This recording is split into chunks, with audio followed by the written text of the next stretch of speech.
মা খামো খাও কি কি এত কিছু দিছো যে খাও তুমি আইছো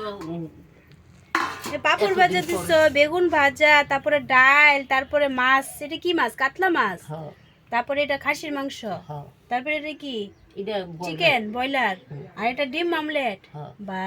এতগুলা দিছো যে খাও মা এটার মধ্যে একটু তরকারি দিয়ে দিবা তো দিয়ে দেবো না হ্যাঁ খাইবো আবার লয়ে অল্প যাবো দিয়ে দিবা এটার মধ্যে না না না এটার মধ্যে দিয়ে দিবা রাতে খামু আমি ঘরে না গিয়ে। না খাইবো আবার নিবো নাকি এটা আবার কেরম কথা না না না মা দিয়ে দেবো না তুই এরকম না, কসকে না না না ঘরে গিয়ে খাইবো গো আজকে মাংস আনেনি না না, না দিয়া দিবা এটার মধ্যে মা আচ্ছা, দিবো না। আমিও খামু ও জাঙ্গ পুষ্কার বাবাও খাইবো হ্যাঁ আচ্ছা পুষ্কর বুঝবা। বাবা খাইবো ঘরে আঙ্গ আয়া তা আমি খামু নে আচ্ছা খাও না না রেডি করো হইব না হইব কোনটা দেখামু আগে এটি তো ভাবতেছি আগে বেগুনি দিয়ে খাও বেগুনি দেখামু হ্যাঁ। তারপরে পাপড় ভাজা ডাইলের লগে পাপড় ভাজা পাপড় ভাজা খামু মানে লবণ মাছ দিবি। কোনটা থেকে কোনটা খামু আগে কি খাসির মাংস খামু নাকি মুরগির মাংস এটা তোমার ইচ্ছা এটা আমার ইচ্ছা হ্যাঁ। হইব বার্থডে খাইতে এসো খাইবা না হইব তোমার বার্থডে খাইতে